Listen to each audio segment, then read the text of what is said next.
봄이 갑자기 다가왔습니다. 또 봄이 올 때는 또 값을 요구합니다. 알러지 값도 있고 또 감기로도 값을 치르고 있는데요. 어렵지만 환절기 잘 지내셔서 봄을 맞이하시기 바랍니다. 얼마 전부터 한국에서는 수저 계급론이라고 하는 것이 회자되고 있습니다. 영어에 born with a silver spoon in one's mouth라고 하는 은수저를 입에 물고 태어나다라고 하는 표현이 있는데, 이 비유를 사용해서 각 개인의 경제적인 상황을 표현한 것입니다. 특별히 태어날 때의 경제적인 상황을 표시한 것인데요. 그 한국 돈을 기준으로 해서 주로 4개의 계급을 얘기를 합니다. 금수저, 은수저, 동수저, 흙수저 이렇게 되어 있는데요. 그 재산, 한국 돈으로 재산이 이 정도를 하는데 미국은 조금 다르겠죠. 얘기를 하면 태어날 때 자기의 부모가 이렇게 많은 재산과 또 수입을 가지면 금수저를 물고 태어난 거고, 또 재산도 별로 없고 수입도 매우 낮을 때는 흙수저를 물고 태어났다, 이렇게 얘기를 합니다. 주로 이 4가지 수저가 얘기되고 있지만 여기에 덧붙이는 사람도 있습니다. 금수저보다 더 좋은 다이아몬드 수저, 플래티넘 수저 이렇게 얘기를 하는데요. 도널드 트럼프라든가 워런 버핏 같은 거대 재벌의 자손으로 태어난 사람들을 가리키는 말입니다. 또 어떤 사람은 흙수저 밑에 더 나쁜 수저를 두기도 합니다. 강단에서 말하기가 좀 그렇습니다만은 또 아예 수저도 없이 태어난 사람도 있다, 그렇게 말을 합니다. 여러분 중에는 금수저를 물고 태어난 분도 계실지 모르겠고요, 또 흙수저를 물고 태어난 분도 있을 것입니다. 사실 이것은 새로운 문제는 아닙니다. 인류의 역사가 시작되면서 어느 정도의 경제적인 불평등은 항상 있어 왔습니다. 문제는 자신이 노력해서 물고 태어난 그 수저를 바꿀 수 있느냐에 있습니다. 과거에는 그것이 어느 정도 가능했습니다. 흙수저를 물고 태어났어도 노력하면 은수저로 바꿀 수도 있고 금수저로 바꿀 수도 있었습니다.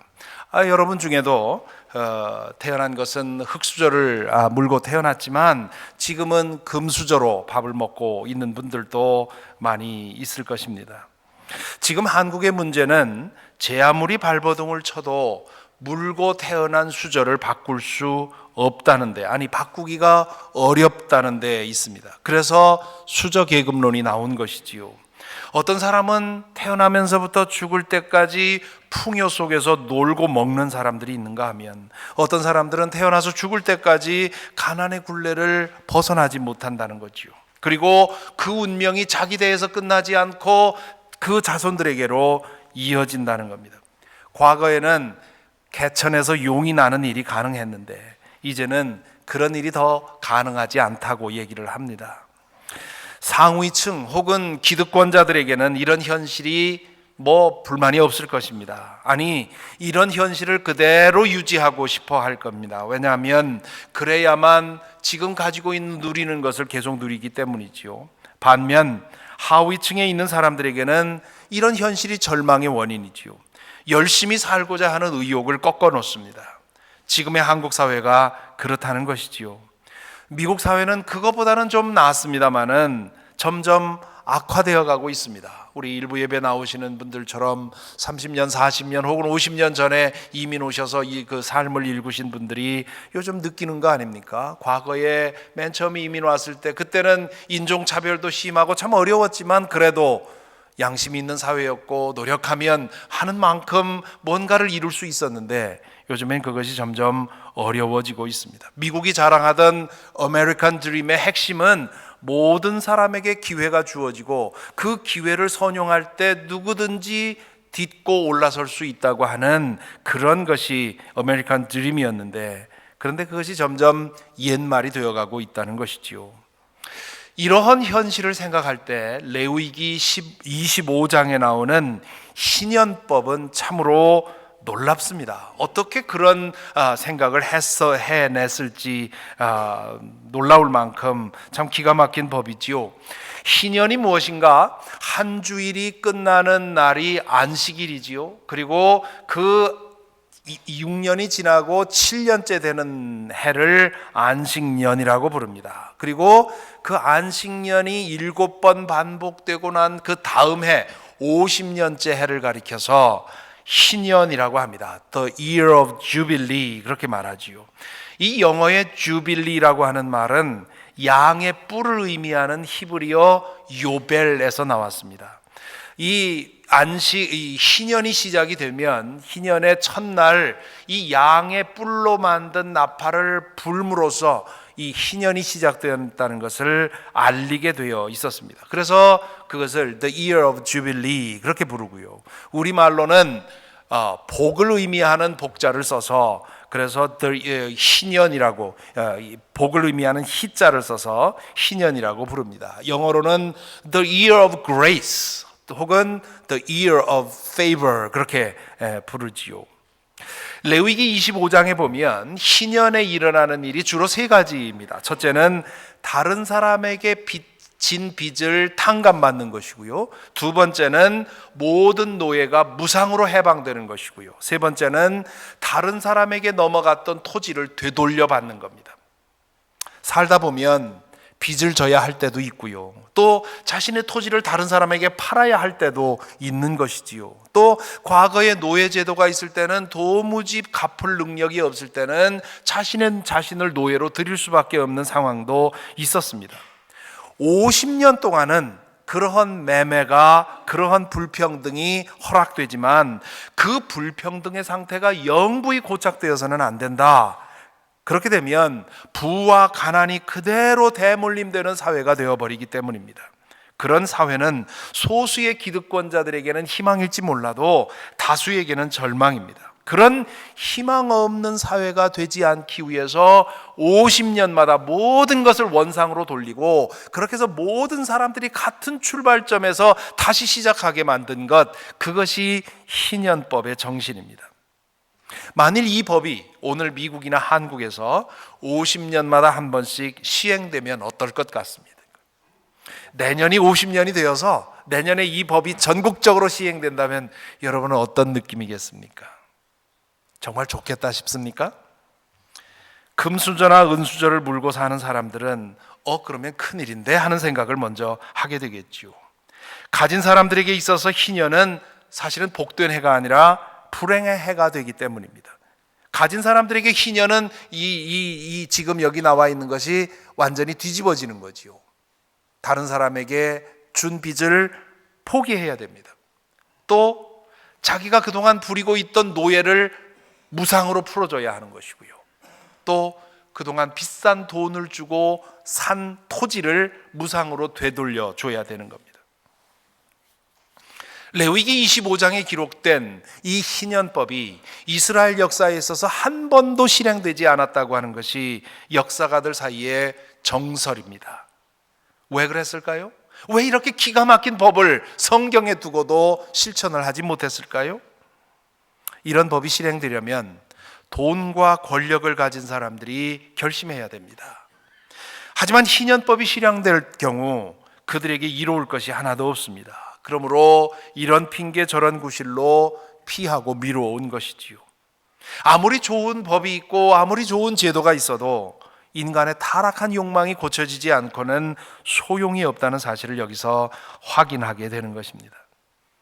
하나님께서 마련해 주신 이 기가 막힌 희년법이 인간의 탐욕으로 인해서 수세기 동안 실현되지 못하고 있을 때 하나님은 예언자 이사야를 통해서 장차 메시아를 통해서 이 희년을 실현시키겠다고 예언을 하십니다. 그 예언 중 하나가 이사야서에 나옵니다. 이사야서 61장 1절 2절 보면 이렇게 되어 있습니다. 주께서 나에게 기름을 부으시니, 여기 나라고 하는 사람은 메시아를 가리키는 거지요. 메시아라는 말의 히브리어 원뜻이 기름을 부음받은 사람, 그런 뜻입니다. 주께서 나에게 기름을 부으시니 주 하나님의 영이 나에게 임하셨다. 주님께서 나를 보내셔서 가난한 사람들에게 기쁜 소식을 전하고 상한 마음을 싸매어주고 포로에게 자유를 선포하고 갇힌 사람에게 석방을 선언하고 주님의 은혜의 해와 우리 하나님의 보복의 날을 선언하고 모든 슬퍼하는 사람들을 위로하게 하셨다. 여기 주님의 은혜의 해, the year of Lord's favor라고 하는 이 주님의 은혜의 해가 결국 지금 이 레위기 25장에 있는 희년을 말합니다. 주님의 은혜의 해, 희년을 선언하게 될 것이고 하나님의 보복의 날, 심판의 날을 선언해서 모든 슬퍼하는 사람들을 위로하게 될 것이다. 그렇게 말을 하고 있습니다. 인간의 탐욕으로 인해서 한 번도 실현되지 않은 희년을 메시아가 실현시킬 거다 하는 말씀을 이사야 예언자가 예언하고 있는 것이지요. 레위기 25장에 나오는 희년법은 빚과 토지와 노예에게만 적용되는 법이었습니다. 하지만 장차 올 메시아는 희년의 정신을 인간의 삶의 모든 영역에 실현시킬 것입니다. 그렇게 되면 가난한 사람들이 기뻐하게 될 것입니다. 상처난 마음들이 회복될 것입니다. 억울하게 포로된 사람들이 풀려나 가족에게 돌아갈 것이고 슬퍼하는 사람들이 기뻐하게 될 것입니다. 이렇듯 메시아는 모든 왜곡된 것을 바로잡아서 하나님이 원래 창조하신 그 원래의 상태로 되돌려 놓는 희년의 일을 하게 될 것이다. 이것이 이사야 선지자의 예언이었습니다. 우리는 지난주 전교인 성경 일독의 진도에 따라서 누가복음을 읽기 시작했습니다. 절반을 읽고 이제 오는 주간에 나머지 후반부를 읽게 될 것입니다. 감사하게도 시간이 지날수록 점점 많은 분들이 성경 일독에 참여하고 계심에 감사를 드립니다. 또한 처음으로 성경을 읽으면서 그 귀로만 듣던 말씀들을 직접 대하면서 그 말씀으로부터 오는 은혜와 도전의 은혜를 받고 변화되고 있는 그런 이야기들을 이곳저곳에서 듣고 있습니다. 연말까지 해야 되는 긴 마라톤인데요. 부디 갈수록 더 많은 교우들이 여기에 참여하고 그로 인해서 영적 변화가 우리 개인에게 그리고 우리 교회 전체에게 일어나게 되기를 기도합니다. 아직 안 하셨다면 혹은 좀 게을리 하셨다면 이번 주부터라도 다시 누가복음을 가지고 시작하시기를 바랍니다. 바울의 동역자였던 누가는 누가복음과 사도행전을 연작집으로 썼습니다. 후대 교회를 위해서 매우 큰 공헌을 한 것이지요. 누가는 마가처럼 지리적인 구도를 따라서 순서대로 예수님의 이야기를 적어 내려갑니다. 그래서 누가복음은 크게 세 부분으로 나눌 수 있습니다. 처음에 서문과 준비기간 이야기를 빼면 갈릴리에 있었던 이야기, 길 위에서 갈릴리로부터 예루살렘까지 가는 길 위에 있었던 이야기, 그리고 예루살렘에서 일어난 이야기, 이렇게 세 개의 큰 묶음으로 나누어 볼 수 있습니다. 이렇게 예수님의 이야기를 소개하는데요, 누가가 예수님의 이야기를 어떻게 시작하는지를 주목해 볼 필요가 있습니다. 이미 보았지만 마태와 마가는 예수님의 이야기를 시작하면서 그분의 설교를 한 문장으로 요약을 합니다. 마태복음 4장 17절에 보면 회개하여라 하늘나라가 가까이 왔다, 그렇게 예수님의 설교를 소개하지요. 예수님이 그 3년 동안 선포한 설교의 핵심은 회개와 하나님 나라라는 것이, 하늘나라라는 것이지요. 똑같은 맥락에서 마가는 이렇게 또 적습니다. 때가 찼다, 하나님 나라가 가까이 왔다, 회개하여라, 복음을 믿어라. 마태복음보다 조금 더 확장은 됐지만 마가는 때가 찼다고 하는 것, 복음을 믿어라, 이것까지 포함해서 예수님의 그 설교를 요약을 합니다. 반면에 누가는 그렇게 하질 않습니다. 이 설교 요약을 생략을 합니다. 누가가 보기에는 이렇게 예수님의 설교를 요약하는 것보다 그분이 나사렛에서 한 첫 번째 설교 장면을 그대로 소개하는 것이 예수님에 대해서 더 잘 소개하는 것이라고 생각을 한 것입니다. 오늘 읽은 이 누가복음 4장 16절부터 21절은 누가복음 전체에서 가장 중요한 본문이라고 할 수 있습니다. 왜냐하면 이 본문에서 보인 예수님의 그 사상이 누가복음 끝까지 흘러가고 있기 때문이지요. 당시 유대교 회당에는 고정된 설교자가 없었습니다. 회당의 운영을 맡은 회당장이 그때그때 설교자를 초청했습니다. 설교자는 매 안식일에 지정된 성경 본문을 읽고 간단히 거기에 대해서 설명을 해주는 것이 설교의 전부였습니다. 오늘 읽은 본문은 어느 날 예수님이 고향인 나사렛에 가셔서 나사렛의 어느 회당에서 설교자를 초청받았을 때 했던 설교입니다. 예수님은 강단에 서셔서 성경 두루마리를 건네받아서 그날 예정되어 있는 이사야서 61장 1절과 2절을 읽으십니다. 그런데 예수님은 이사야서 61장 2절에 있는 구절 중에 의도적으로 한 구절을 뺍니다. 61장 2절을 좀 보여주시겠습니까? 다시 이사야서 61장 2절에 보면 앞에 이사야서 61장 2절이요.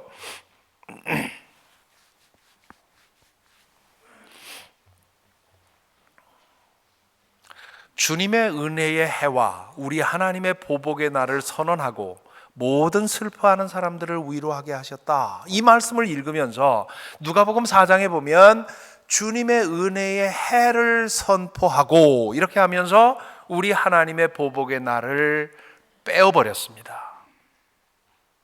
그리고는 아무 말씀도 하지 않으시고 두루마리를 다시 말아서 시중 드는 사람에게 주고는 당신 자리에 가서 앉는 겁니다. 그 자리에 있던 사람들은 깜짝 놀라는 거지요. 아니 저분이 왜 그 말씀 중에 하나님의 보복의 날이라는 구절을 생략했을까? 그리고 다른 사람들과 달리 왜 이분은 아무런 설명도 없이 자기 자리로 돌아가셨을까? 무슨 일인가 싶어서 사람들이 예수님을 주목하게 되지요. 그때 예수님이 당신 앉은 자리에서 이렇게 말씀하십니다. 이 성경 말씀이 너희가 듣는 가운데서 오늘 이루어졌다. 이건 엄청난 말입니다. 그냥 슬쩍 읽어 지나갈 수 있는 말이지만요, 이것이 당시에 이 말씀을 듣는 사람들에게는 얼마나 충격적인 대담무쌍한 주장인지 모릅니다. 하나님께서 기름 부어 보내실 메시아가 바로 자기 자신이라는 뜻이지요.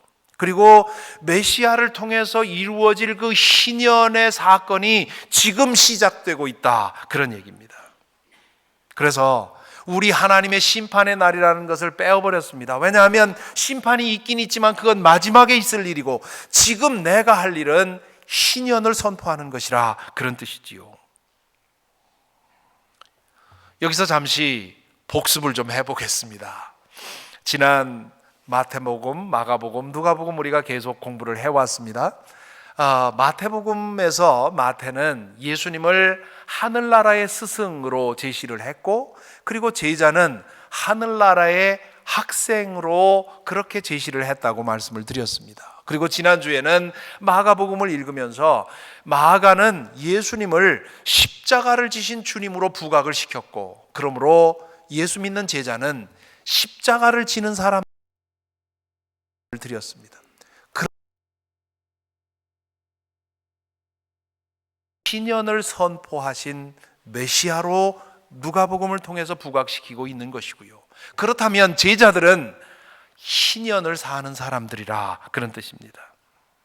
보면 마태, 마가, 누가가 서로 다른 표현으로 예수님을 소개하고 있고 서로 다른 표현으로 제자가 누구인가를 설명하고 있지만 사실은 그 내용은 동일합니다. 예수께서는 메시아로 이 땅에 오셔서 하나님께서 원래 의도하시고 디자인해 놓으신 모든 상태를 원래의 상태로 회복하시는 일을 하시는 것입니다. 인간의 내면 상태를 회복시키시고 인간 사회의 왜곡을 바로잡으시고 하나님의 정의가 이 사회에 실현되는 것, 그것을 시작하신다는 말입니다. 레위기 25장에는 희년이 50만 년마다 한 번씩 반복되고 1년 지나면 끝나는 것으로 되어 있지요. 하지만 메시아이신 예수께서 이루시는 희년은 예수 그리스도로부터 시작이 되어서 새 하늘과 새 땅이 임할 때까지 계속해서 진행되어야만 하는 그런 사건인 것이지요. 이 영원한 희년을 실현시키시기 위해서 예수님은 먼저 인간의 죄에 관심을 두십니다. 희년법이 필요한 이유는 인간의 탐욕 때문이었습니다. 또한 이렇게 좋은 희년법이 있음에도 불구하고 한 번도 실현되지 않은 것도 인간의 죄 때문이었습니다. 인간에게 일어나야 할 가장 중요한 사건은, 그리고 근본적인 사건은 내면의 회복입니다. 하나님과의 관계가 깨어진 그 상태가 회복이 되어서 하나님과의 관계가 회복이 되고 그로 인해서 우리의 내면이 새로워지는 것, 이것이 우리에게 가장 먼저 일어나야 할 희년의 사건입니다. 그래서 예수님은 인간의 죄를 가장 먼저 다루십니다. 누가복음을 읽어보면, 다른 복음서도 그렇지만 예수님은 질병을 치유하거나 혹은 귀신을 내어 쫓거나 이러실 때마다 그들에게 뭐라고 하십니까? 내 죄가 용서받았다, 그렇게 말합니다. 그것을 두고 바리새파 사람과 율법학자들은 기겁을 합니다. 아니, 하나님 외에 누가 죄를 용서해 줄 수 있다고 이분이 이러는가? 그런 질문을 하지요. 예수님은 육신의 질병을 고쳐주는 것만으로는 해결되지 않는다는 걸 아셨습니다. 더 근원적인 죄의 문제를 해결해야만 그 사람이 온전히 노임을 받을 수 있다고 생각을 하신 것이지요. 죄의 문제를 해결하지 않고 육신의 문제를만 해결하면 언제든지 또다시 그런 문제가 발생할 수 있습니다. 그렇기 때문에 공생의 기간 동안에 예수님은 이렇게 문제를 앓고 있는 사람들에게 주로 찾아가셨습니다. 유대인들로부터 개 취급을 받고 있던 이방인들을 찾아가셨고요, 온전한 사람으로 취급받지 못하고 있던 여인들, 세리들, 과부들, 창녀들, 율법을 지키지 못해서 죄인 취급을 받고 있던 죄인들, 사마리아인들, 가난한 사람들, 장애인들, 병자들, 이런 사람들을 주로 찾아가셨습니다. 그리고 그러다 보니까 그런 사람들이 예수님 곁으로 몰려들었습니다. 그 모습을 보고는 바리새파 사람들과 율법학자들이 예수님을 비난하지요. 저분이 거룩한 사람이라면 어떻게 저런 따위의 사람들과 어울릴 수 있느냐고 질문합니다. 그에 대해서 예수께서 기가 막힌 말씀을 하셨지요. 예수께서 그들에게 대답하셨다. 건강한 사람에게는 의사가 필요하지 않으나 병든 사람들에게는 필요하다. 나는 의인을 부르러 온 것이 아니라 죄인을 불러서 회개시키러 왔다. 여기 이 32절을 오해하지 마시기 바랍니다. 나는 의인을 부르러 온 것이 아니라, 이 말씀은 예수님이 필요 없는 의인이 이 땅에 존재한다는 뜻이 아닙니다. 성경에서는 거듭 말하지요, 의인은 한 사람도 없습니다. 모든 인간은 다 죄를 졌습니다. 다만 나는 죄인이 아니라고 생각하는 사람들만 있을 뿐입니다. 그렇게 생각하는 사람들은 모두 예수님을 거부했습니다. 자신이 죄인임을 인정하는 사람, 그분 앞으로 나와왔고 그리고 그분의 말씀을 듣고 회개했습니다. 한 사람이 회개하고 성령의 능력으로 거듭나면 그 사람의 내면이 새로워집니다. 내면이 새로워지면 그 사람의 생각과 말과 행동이 달라집니다. 한 사람의 내면에서 시작된 희년이 그 사람을 통해 바깥으로 영향을 발산하는 것이지요. 사람을 대하는 태도도 달라지고 직업을 대하는 태도도 달라집니다. 돈을 쓰는 방법도 달라지고 여가 생활도 달라집니다. 타락한 본성과 탐욕을 따라 살던 과거의 생활 방식을 벗어나서 하나님의 뜻을 따라 살아갑니다. 그런 사람들이 모인 곳이 교회이고요, 하나님은 그러한 거룩한 공동체를 통해서 이 세상을 바꾸시기를 원합니다. 반면에 자신이 죄인이 아니라고 생각하는 사람들은 예수님을 배척했습니다. 그들은 주로 무언가를 가진 사람들이었습니다. 그들에게는 희년이 달갑지 않았습니다. 희년이 이루어지면 자신들이 가진 것들을 포기해야 되기 때문입니다. 그들은 그런 변화를 원치 않았습니다. 오히려 더 가지기를 원했습니다. 그래서 그들은 예수님을 제거할 모의를 시작을 합니다. 예수님은 결국 희년을 보고 싶어 하지 않는 사람들의 결탁으로 인해서 죽임을 당했다고 할 수 있습니다. 누가복음에 보면 예수님의 이 희년의 복음을 받아들이고 그 결과로 희년을 살고 그리고 이 땅을 희년으로 바꾼 사람들의 이야기가 많이 나옵니다. 그 사람들의 이야기를 다 하고 싶지만 오늘 두 사람만 얘기를 하겠습니다. 먼저 베드로를 생각해 보십시다. 마태복음과 마가복음에 보면 베드로가 제자로 부름받는 이야기가 아주 간략하게 나와 있습니다. 그런데 누가복음 5장에 보면 좀 자세하게 나와 있지요. 어느 날 시몬은 어부 친구들과 함께 밤새도록 애를 썼지만 날이 밝아오기까지 물고기 한 마리도 잡질 못했습니다. 아침이 되어서 허탈한 마음으로 그물을 씻어놓고 이제 집으로 돌아가려고 하는데 낯선 사람이 찾아와서는 배를 잠시 빌려달라고 합니다. 그리고는 배를 무태서 조금 띄워놓더니 해변에 앉아있는 사람들에게 그 배를 강단으로 해서 설교를 시작하는 겁니다. 시몬은 아마도 그물을 손질하면서 예수님의 말씀을 들었을 것입니다. 설교를 마치신 후에 이 낯선 사람이 베드로의 시몬에게 와서 깊은 데로 가서 그물을 한번 다시 내려보십시오, 그렇게 얘기를 합니다. 시몬은 선생님, 우리가 밤이 맞도록 한 마리도 잡지 못했습니다. 그런데 선생님이 그렇게 말씀하시니 한 번 더 해보겠습니다 하고 순종을 합니다. 아마도 시몬은 그물을 씻으면서 예수님의 말씀을 들으면서 뭔가 특별한 것을 느꼈을 것입니다. 그렇지 않고서야 어부의 자존심이 있지, 낯선 사람이 한 번 더 내려보라는데 그물을 내릴 리가 있겠습니까? 그물 내렸다가 끌어올리면 그거 씻는데 또 한나절이 걸리는데 말이죠.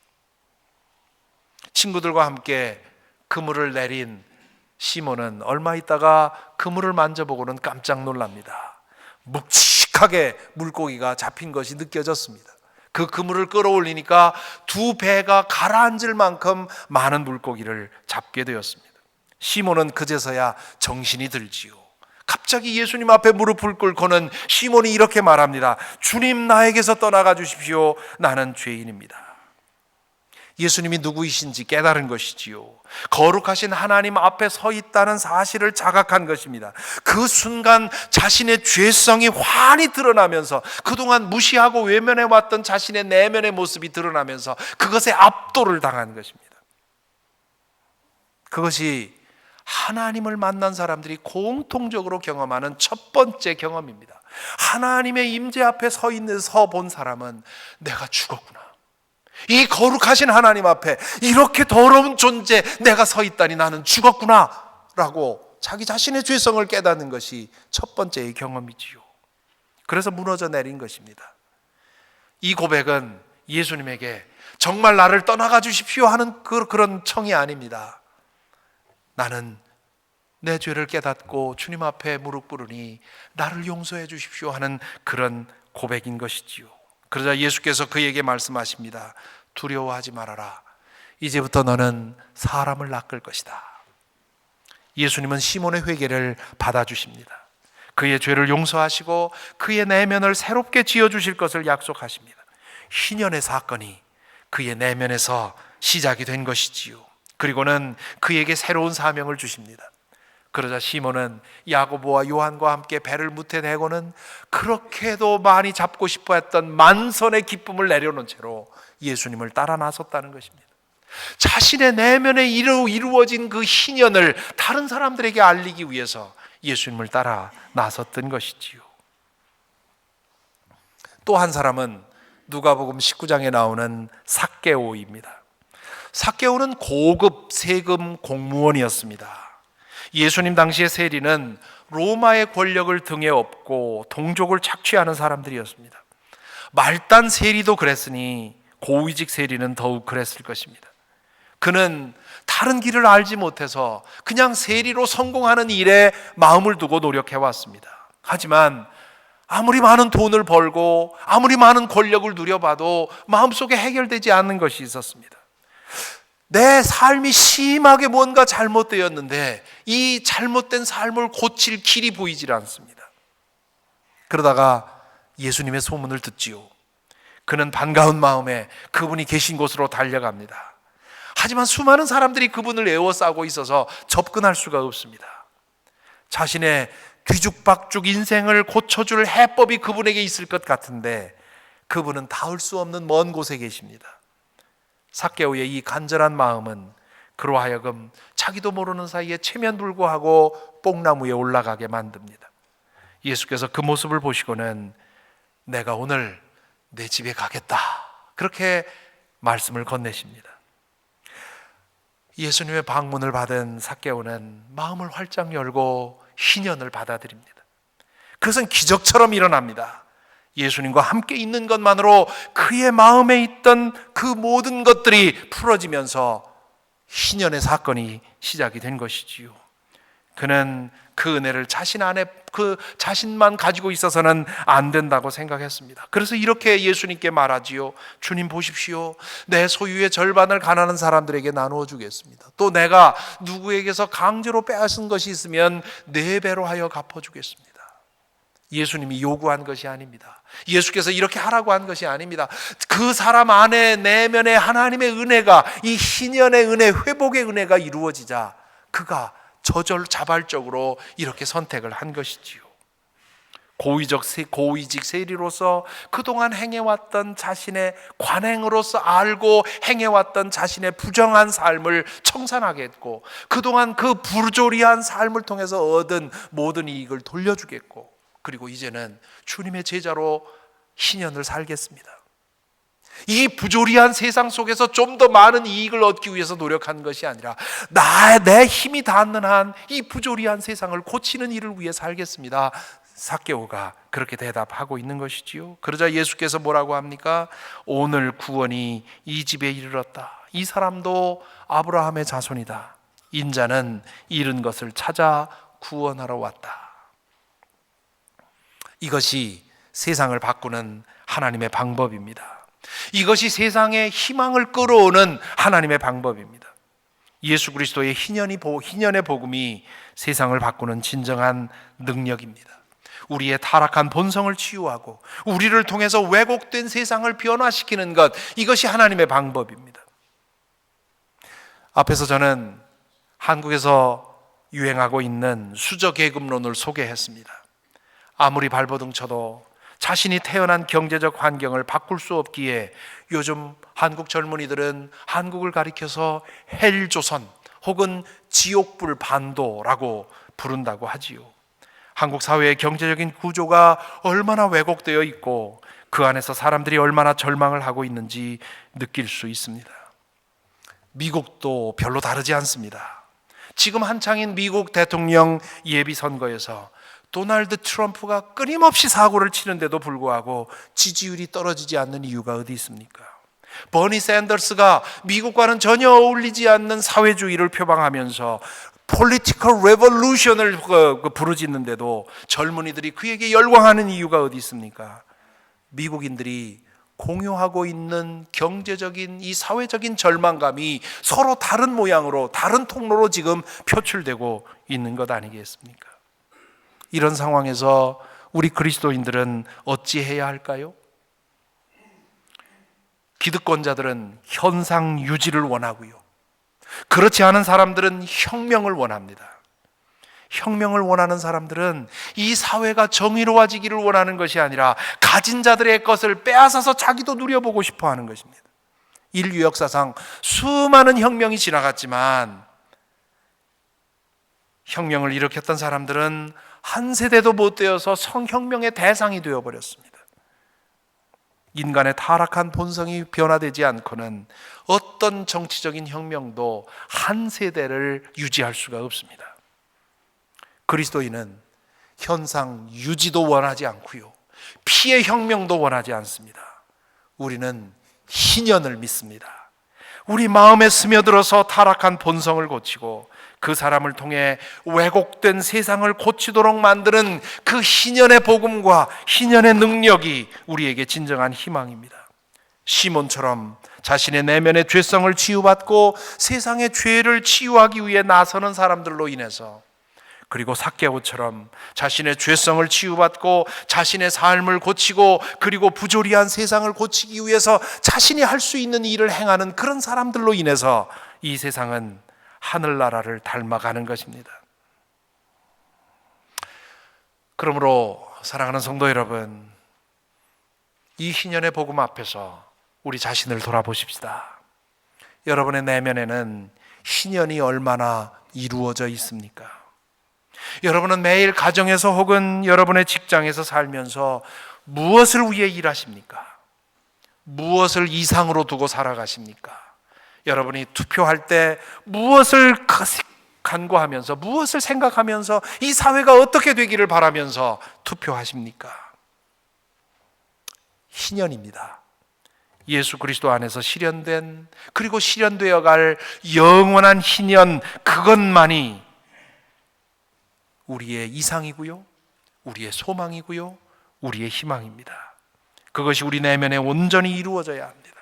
예수 그리스도를 진실로 믿는 사람들은 기득권을 지키는 것이 목표가 되어서도 안 되고 피의 혁명을 일으키는 것도 되어서도 안 됩니다. 예수 그리스도께서 내 안에 희년을 이루게 하시고, 그리고 하나님께서 나에게 주신 그 은혜로서 내가 어떻게 이 사회를 바꿀 수 있는가, 하나님 나라에 가까워지기 위해서 내가 무엇을 할 수 있는가를 끊임없이 물어가면서 그 일을 실천하는 것, 그것이 우리 예수 그리스도의 제자들이 해야 할 일입니다. 그것은 새하늘과 새 땅이 이루어질 때 완전해질 것입니다.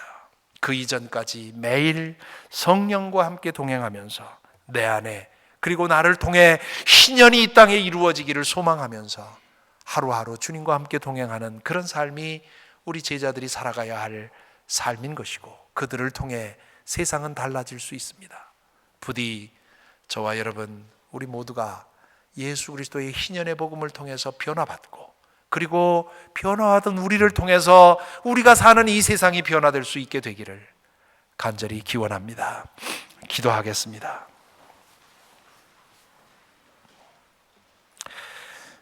영원한 희년을 선포하신 주님, 저희의 마음을 열고 주님을 모십니다. 저희 안에 희년을 이루어 주시고 저희를 통해 이 세상을 희년으로 바꿀 수 있도록 주여 우리를 사용하여 주옵소서. 예수 그리스도 이름으로 기도하옵나이다.